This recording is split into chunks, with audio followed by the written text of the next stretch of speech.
So last year, you'll recall that I commemorated the 3-year anniversary of when Zayed Getasatamani, the 19-year-old punk who wanted to make a name for himself by coming to Virginia and luring me into a forest, claiming to everyone around me, I'd never seen anything about this, but that I was supposedly was interested in a child. I don't even remember if I saw any pictures or anything, but I remember that certainly the uh,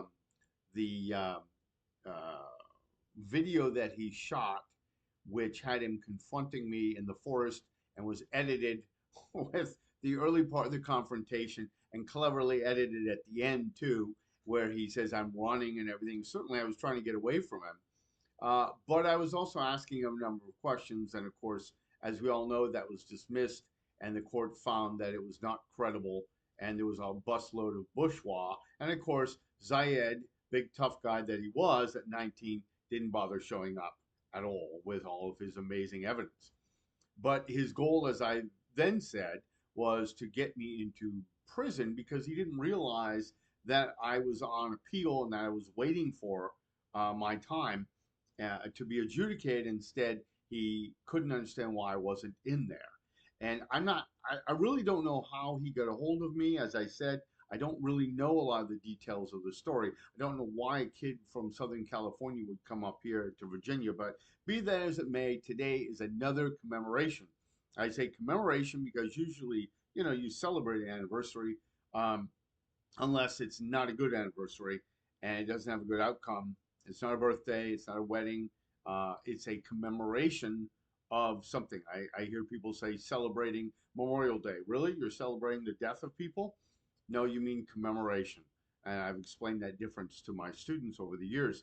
So we're commemorating today the 3rd-year anniversary of my talking to the Prince William County Police, who are part of the Internet Crimes Against Children Task Force, ICAC, here in Northern Virginia. They also have a Southern Virginia ICAC that deals with the southern and western parts of the state.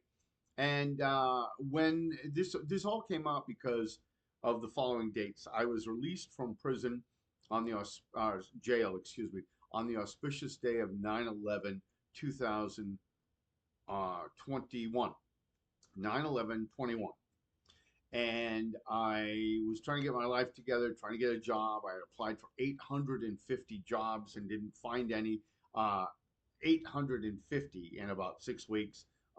November was difficult because the middle of November, the FBI kicked in my door. Why? No, not because of me, folks, but because when you are somebody trying to survive, you have to be creative. And my creativity led me to not do adequate background checks because I had to get people into my home, rent out rooms so that I could keep my home. And indeed, I did. And one of them was trying to meet his needs and sell drugs. I'm being generous, maybe, but that didn't stop the FBI from kicking in my door and arresting me and dragging me out of my own home and detaining me in the cold of November, as opposed to this year where it wasn't so bad. It was really rather frigid about 3 years ago, and I had a tank top and just shorts on. Well, after that, of course, that didn't look good for me, and I was afraid it was going to get to the court, and indeed it did. And I was waiting for my so-called probation violation caused by Zayed. And while I was waiting, I went to, or when that was dismissed around that time, I can't remember exactly, in December, I went to the County Board of Supervisors meeting after visiting my supervisors between November and December. If you're in other jurisdictions, you will hear county commissions or city council, same thing. The person who represents my area told him what was going on. He found it interesting, but not much they can do about it. Encouraged me to see the other supervisors, who many of whom wouldn't return my phone calls or wouldn't see me.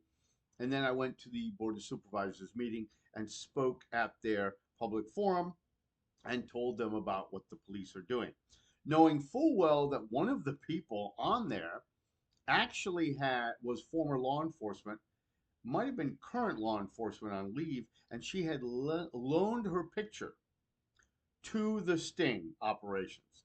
The likeness of her was that of a teen girl when she was a teen. In other words, her picture when she was a teen. Her name is Yesli Vega. I didn't announce it then. I will announce it now.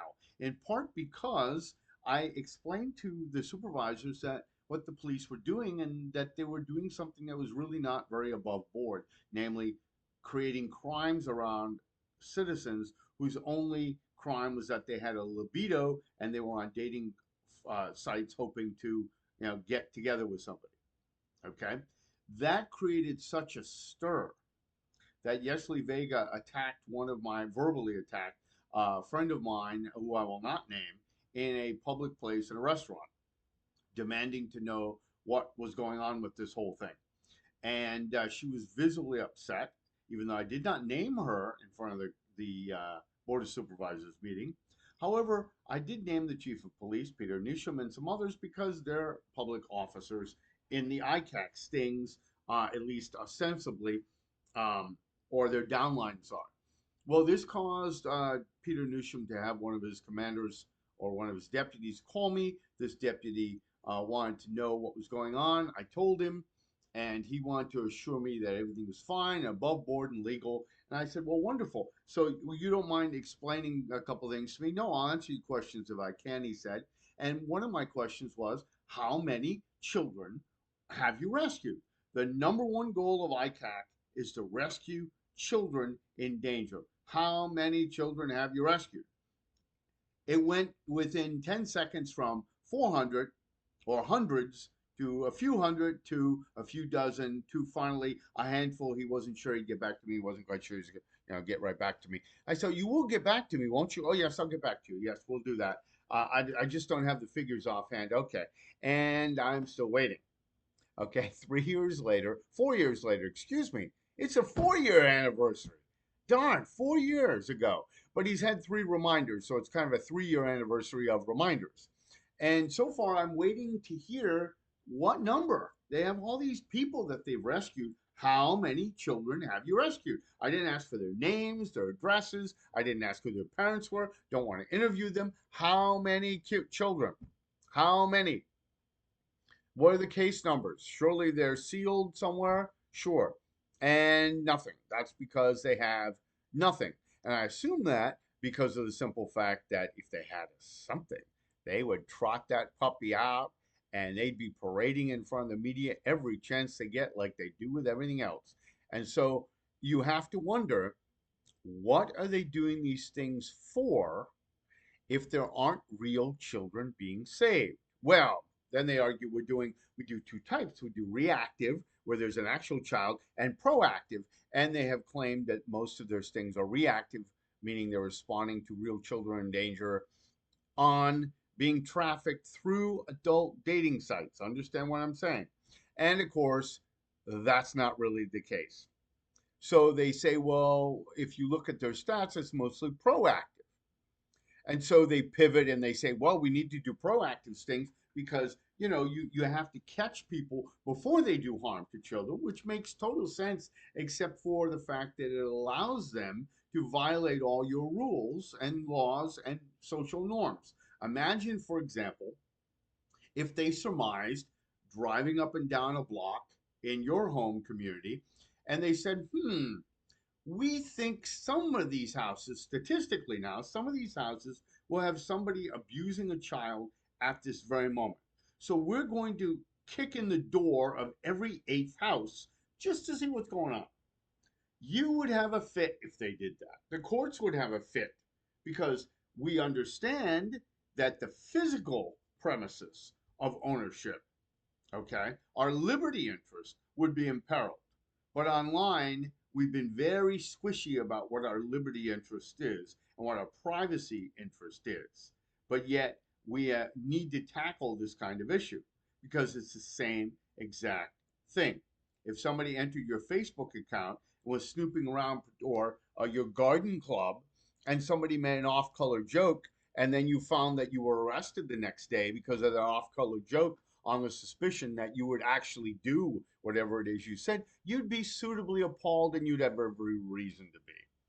So, here on the fourth anniversary and the third anniversary of my asking for information on that fourth anniversary about how many children were actually trafficked and rescued, rather, you have to wonder, what's ICAC doing with all those millions of dollars that they keep getting, that they claim are protecting people, and where they're spending most of that money is on dating sites, social media sites, sites where people are just trying to hook up.